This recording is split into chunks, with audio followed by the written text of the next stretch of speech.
Un par de días después del 13 de agosto de 1999, miles de personas llenaron la Plaza de Bolívar en Bogotá. No portaban pancartas políticas.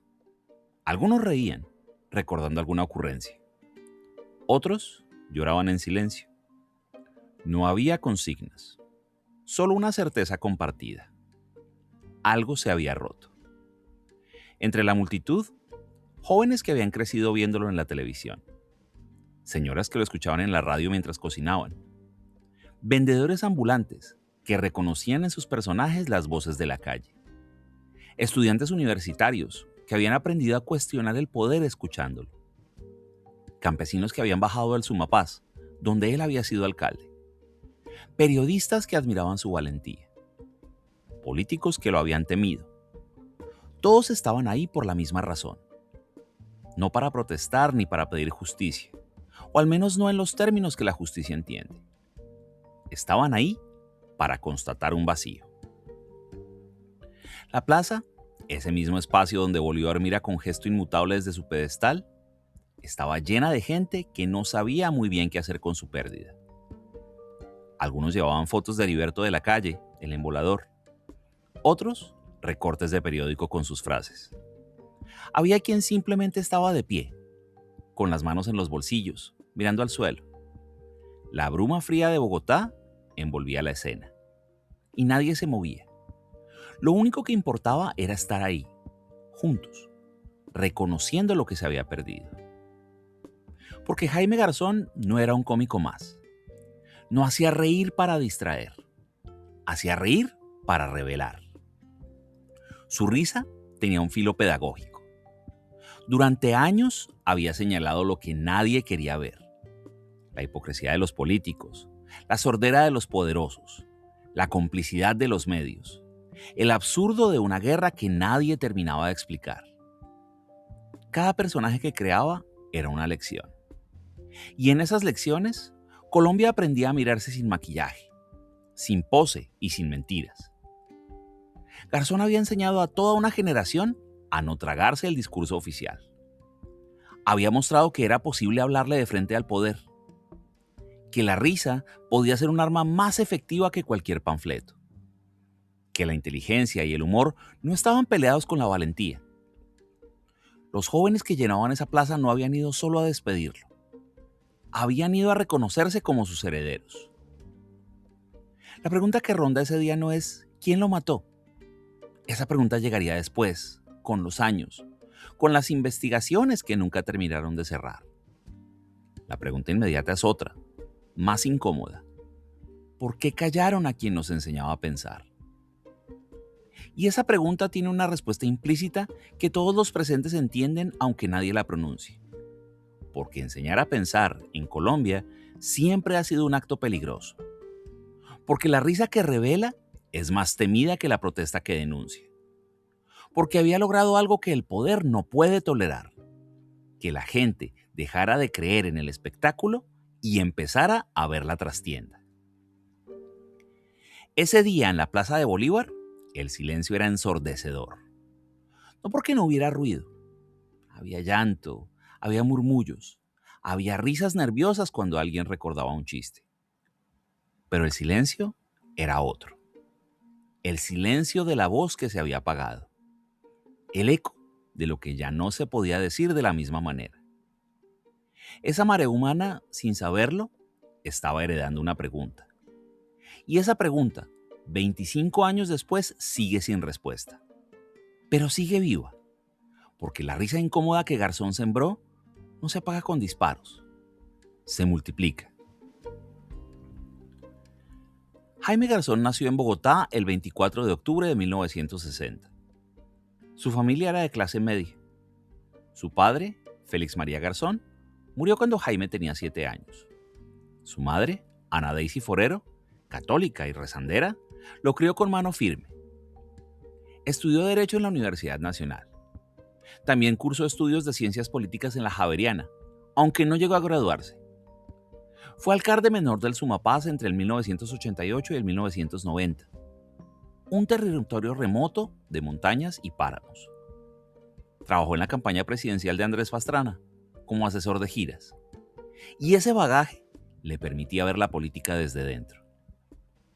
Pero lo que lo diferenciaba no era su currículum, era su forma de habitar la ciudad.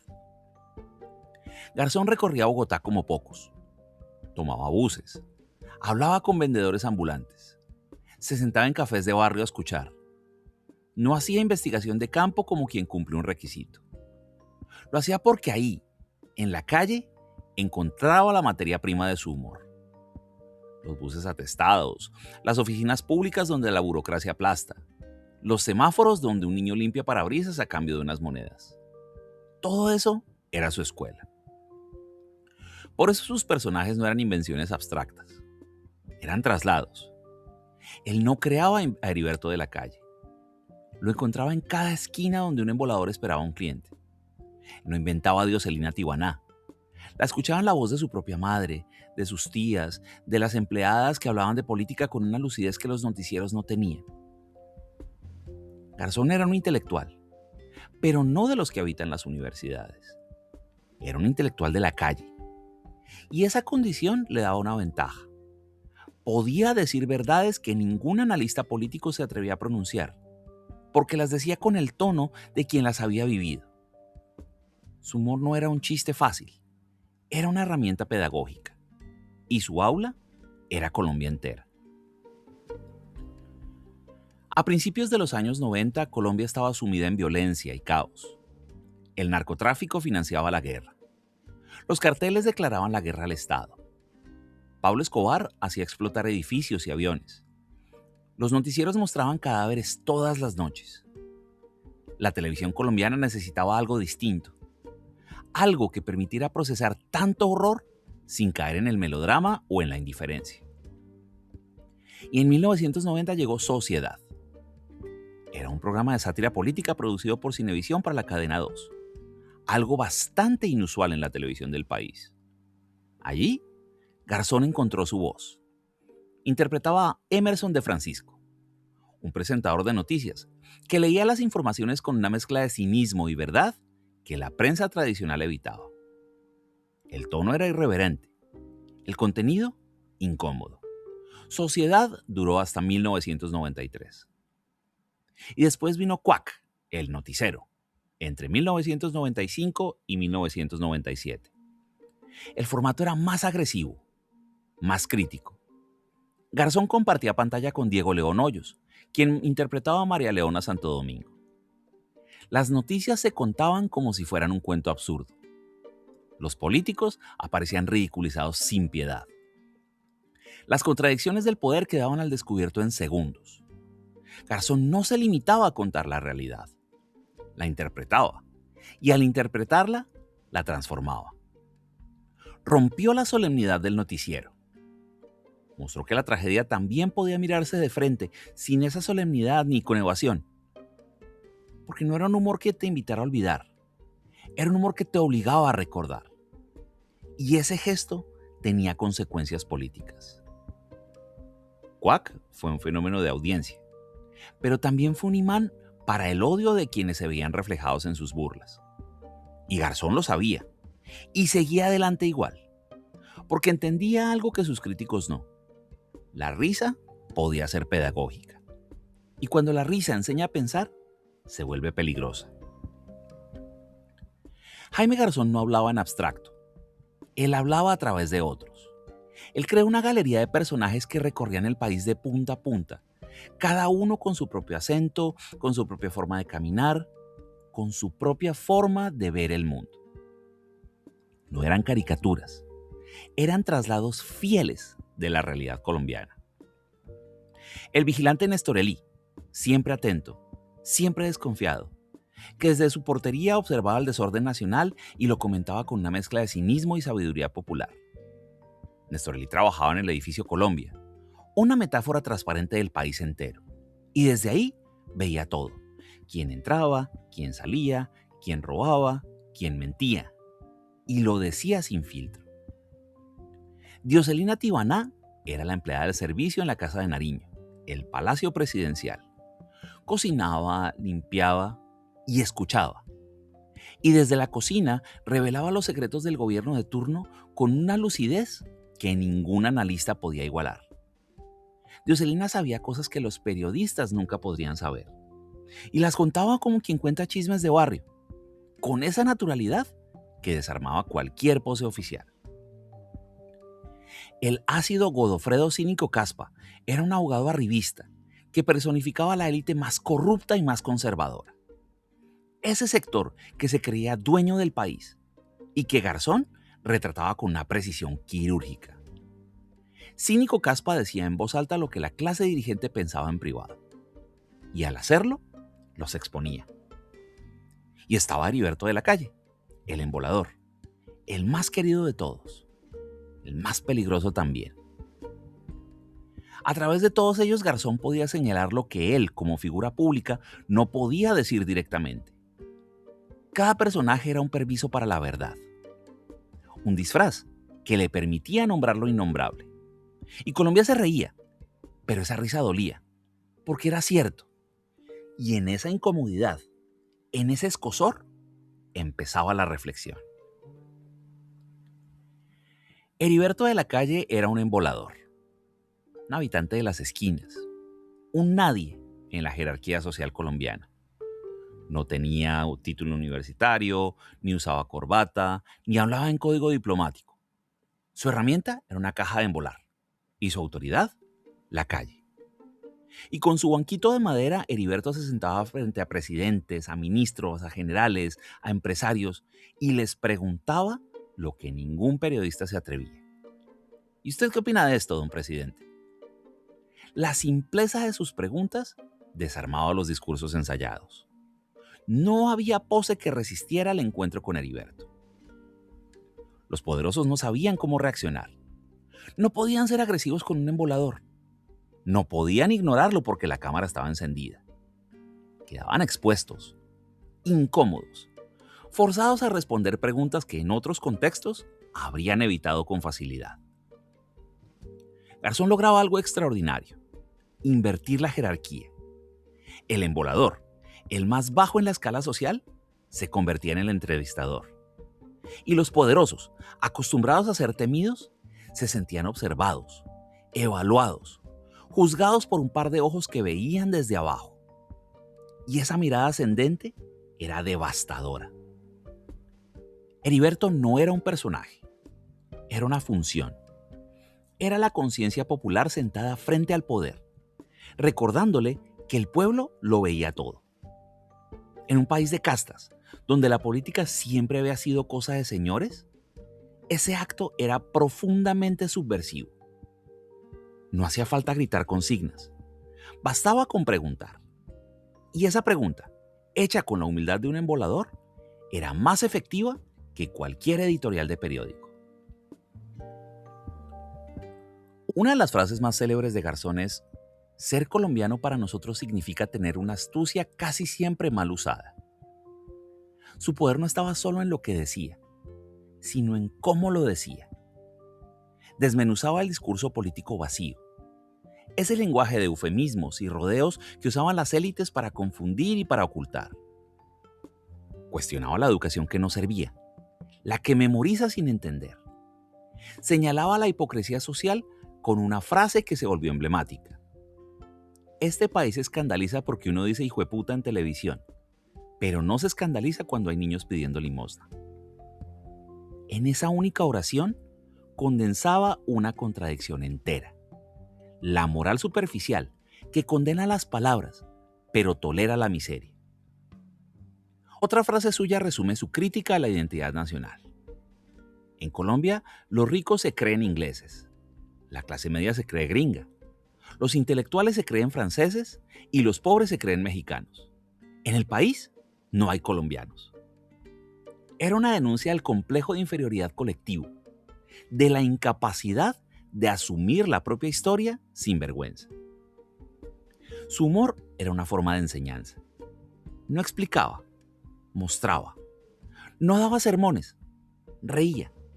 Y al reír, desarmaba las defensas de su auditorio. La gente que lo veía no sentía que estuviera recibiendo una lección, pero igual la recibía, porque después de cada programa, algo quedaba: la sospecha de que el poder miente, La certeza de que las cosas podrían ser de otra manera. La incomodidad de saberse parte de un sistema que funciona mal. Garzón no inventó el humor político en Colombia, pero le dio una dimensión pedagógica que no había tenido antes. No se reía del país para evadirlo, se reía para transformarlo. Y esa pequeña diferencia es lo que lo hizo único. A mediados de los años 90, Colombia intentaba una vez más dialogar con las FARC. El gobierno de Andrés Pastrana impulsaba el proceso del Caguán, una zona de distensión donde la guerrilla y el Estado se sentarían a negociar. En medio de ese pantano de desconfianza, de odios acumulados, de heridas que no cicatrizaban, apareció Jaime Garzón. No como funcionario, no como negociador oficial, sino como mediador de paz a su manera. La única que sabía. La risa, la palabra justa, el gesto humano. En su vida, Garzón logró la liberación de varios secuestrados. No mediante presiones militares ni millonarios rescates. Simplemente hablando, escuchando, construyendo puentes donde solo había abismos. Los guerrilleros lo respetaban. Los militares también, aunque les incomodara. Porque sabían que no tenía dobleces, que no jugaba con agendas ocultas. Esa capacidad de tender puentes era rara en un país donde la guerra había vuelto a todos sospechosos. Garzón podía sentarse con un comandante guerrillero y preguntarle con la misma naturalidad con la que Heriberto le interrogaba a un presidente: ¿y esto para cuándo se acaba? No había solemnidad, no había protocolo, solo la urgencia de la vida. Su trabajo como mediador no era espectacular. No salía en los noticieros como una victoria gubernamental. Era discreto, era paciente, era artesanal. Conversaciones de horas, llamadas telefónicas, gestos de buena voluntad. Pero funcionaba. Y en un país donde el cinismo había ganado terreno, ver que algo funcionaba sin violencia era casi revolucionario. Se ganó el odio de los sectores más recalcitrantes. Lo tildaron de izquierdista, de colaborador de la guerrilla. Y él respondía con una definición que desarmaba: yo no soy ni de izquierda ni de derecha. Yo soy un demócrata. Y no era una pose, era una convicción profunda. La democracia no es un lugar en el espectro político, es la condición de posibilidad para que todos tengan voz. Por eso podía hablar con todos, porque no pedía credenciales ideológicas, solo pedía voluntad de escuchar. Y en un país donde nadie escuchaba a nadie, eso era revolucionario. Jaime Garzón era un incordio para el sistema, y no un incordio menor, de esos que se resuelven con una llamada telefónica o un favor bien colocado. Era un incordio estructural. Su humor no tenía partido, no se alineaba con ningún sector del poder constituido. Criticaba por igual a los políticos tradicionales, esos que se turnaban el poder mientras el país se desangraba. Señalaba con crudeza que los problemas de Colombia no se solucionaban con cemento, sino con dignidad. Él decía: este país entiende que el desarrollo es cemento, pero ¿para qué queremos 8 vías si nos agredimos? No era un eslogan, era un diagnóstico. Era incómodo para la guerrilla porque creía en la paz como algo tangible, no como una bandera retórica. Les preguntaba por el día después, por lo concreto. Su mediación humanitaria mostraba que era posible tender puentes sin traicionar principios. Era incómodo para los militares, porque exponía los abusos de poder dentro de las Fuerzas Armadas. No era un pacifista ingenuo. Él sabía que el Estado tenía derecho a defenderse. Pero también sabía que la defensa no justificaba la tortura, la desaparición, la ejecución extrajudicial. Y lo decía en televisión, con millones de personas mirando. Él incomodaba a los narcos por señalar su ascenso social, por mostrar cómo el dinero mal habido compraba respetabilidad, prestigio, poder político. Él incomodaba a los empresarios que evadían impuestos, mientras el país se hundía en la pobreza. Él incomodaba a los medios de comunicación que preferían el escándalo a la investigación. Y por eso era peligroso. No porque portara armas, no porque organizara manifestaciones. Él era peligroso porque enseñaba a pensar. Y un país que piensa es un país que no se deja gobernar con mentiras. El 13 de agosto de 1999, a las 5:45 de la mañana, sicarios en una motocicleta interceptaron a Jaime Garzón mientras se dirigía a Radionet. Murió en el acto. Tenía 38 años. Las investigaciones señalaron al DAS, la Policía Secreta de Colombia, como el responsable intelectual. Los autores materiales fueron sicarios de las AUC, los grupos paramilitares comandados por Carlos Castaño. La alianza entre el Estado y el paramilitarismo, que ya era un secreto a voces, quedó al descubierto. En 2018, un juzgado de Bogotá condenó a José Miguel Narváez, ex subdirector del DAS, a 30 años de prisión como autor intelectual del asesinato. Las pruebas mostraron que Narváez instigó a Castaño, señalando falsamente a Garzón como auxiliar de la guerrilla. Fue la primera sentencia contra un responsable vivo del crimen. La condena incluyó una indemnización de casi 390 millones de pesos para la familia de Garzón. Castaño fue condenado in absentia. Él se presume que está muerto desde el 2004. Otros responsables materiales fueron absueltos por insuficiencia probatoria. En 2025, el Estado colombiano reconoció su responsabilidad en el asesinato ante la Comisión Interamericana de Derechos Humanos. Más de 2 décadas después, el caso sigue impune en su totalidad. Hay sentencias, hay reconocimientos oficiales, pero no hay justicia completa. Los responsables de más alto nivel nunca fueron tocados.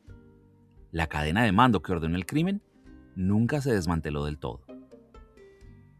Al silenciar a Garzón, el poder mostró su límite. Mostró hasta dónde estaba dispuesto a llegar para proteger sus privilegios. Pero también mostró miedo, porque no se mata a alguien que no representa una amenaza. Y Garzón, con su risa incómoda y con su capacidad de hacer pensar a millones, era una amenaza, no para la seguridad del país, para la seguridad de quienes lo gobernaban mal. La pregunta persiste, incómoda y vigente. ¿Qué tenían tanto miedo de oír? El 14 de febrero de 1997, Jaime Garzón fue invitado a la Universidad Autónoma de Occidente en Cali. Frente a un auditorio lleno de estudiantes, no hizo monólogos ni rutinas de comedia. Él dio una conferencia y habló del país, de la política, de la educación, sin disfraz, sin personaje. Garzón frente a Garzón. Esa conferencia quedó registrada en video y muestra con claridad lo que pensaba sobre el futuro de Colombia. Su mensaje fue central para los jóvenes. Si ustedes, los jóvenes, no asumen la dirección de su propio país, nadie va a venir a salvárselos. Nadie. Los adultos habían fracasado. La clase política había demostrado su incapacidad. La guerrilla y el paramilitarismo habían sembrado el terror. Los medios de comunicación preferían el escándalo a la investigación. Y el país entero parecía atrapado en una espiral de violencia y cinismo de la que nadie sabía cómo salir. Garzón no ofrecía soluciones mágicas. No tenía un plan de gobierno ni una ideología cerrada. Lo que él ofrecía era una invitación a asumir la responsabilidad. ¿Ustedes qué están esperando? ¿Que vengan a solucionar el problema que somos nosotros mismos? La pregunta señalaba una verdad incómoda. La salvación no vendría de afuera. No la traería un presidente iluminado ni un acuerdo de paz milagroso. La salvación dependía de los propios colombianos, especialmente de los más jóvenes, los que aún no habían sido contaminados por la costumbre de la derrota. Ese día Garzón no solo habló de política, habló de la universidad como el lugar donde se forja el pensamiento crítico, y dijo que era la mejor etapa de la vida, no porque fuera fácil, sino porque era el espacio donde se aprendía a pensar por cuenta propia. Cuestionó una educación que solo memoriza, que no enseña a preguntar. Señaló la hipocresía de un sistema que forma profesionales, pero no ciudadanos. Y como siempre, lo hizo con humor. Porque la risa para él no era un escape, era una forma de mantener la lucidez. Lo que dejó esa conferencia no fue un recetario de soluciones, sino una pregunta que sigue vigente. ¿Qué están esperando? Sus palabras no eran solo para quienes lo escucharon en 1997. Eran para todas las generaciones que vendrían después. Y 25 años después de su muerte, esa pregunta sigue ahí, esperando una respuesta. En una calle de Bogotá hay un grafiti con el rostro de Jaime Garzón. Y debajo, una de las frases más hermosas del mundo. Nadie podrá llevar por encima de su corazón a nadie, ni hacerle mal en su persona, aunque piense y diga diferente. El tiempo ha pasado, los gobiernos han cambiado, pero la memoria de Jaime Garzón sigue viva, no en los discursos oficiales, sino en la calle, en los murales, en los jóvenes que repiten sus frases sin haberlo conocido. ¿De qué lado estaba Garzón? ¿Era de izquierda o de derecha? La pregunta lo persiguió en vida y lo ha perseguido después de muerto. Y la respuesta es simple. No era ni lo uno ni lo otro. No se dejaba encasillar. Podía un día ser de derecha y al otro día ser de izquierda, como señaló su colega Antonio Morales. Lo que lo definía no era una etiqueta, sino un compromiso con la verdad, con la justicia social, con la ampliación de la democracia. Y esa independencia lo hacía incómodo para todos. La izquierda a veces lo criticaba por no ser lo suficientemente radical. La derecha lo odiaba por exponer sus miserias. Pero él seguía su camino, sin pedir permiso ni aprobación. Porque él entendía que la política no es un ring donde hay que elegir un bando. Es un territorio de preguntas, de dudas, de búsquedas colectivas. Después de Garzón, muchos han intentado ocupar su lugar. Humoristas, periodistas, activistas. Algunos han sido talentosos y otros muy valientes, pero ninguno ha logrado tener el pulso del país que él tuvo. Ninguno ha logrado esa combinación única de risa y reflexión, de calle y de academia, de ternura y de coraje. No porque los demás sean menos capaces, sino porque Garzón fue un producto de su tiempo, de una Colombia que ya no existe. Porque lo que él hizo no se puede replicar como fórmula, solo se puede honrar con acciones. Un grafiti no es una solución. Un mural no es un programa de gobierno. Pero son señales de que algo quedó.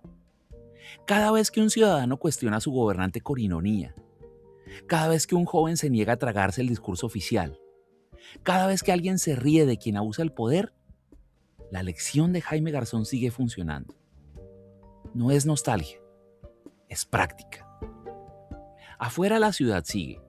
Los buses atestados, las oficinas públicas donde la burocracia aplasta, los semáforos donde un niño limpia parabrisas. El mismo país que él criticó, pero el mismo país que él también amó. El legado de Garzón no está en una estatua, está en la decisión de no callarse, en la certeza de que la risa puede ser más peligrosa que las balas, en la convicción de que, como él dijo, si los jóvenes no asumen la dirección del país, nadie va a venir a salvarlo. Y esa tarea sigue pendiente. Gracias.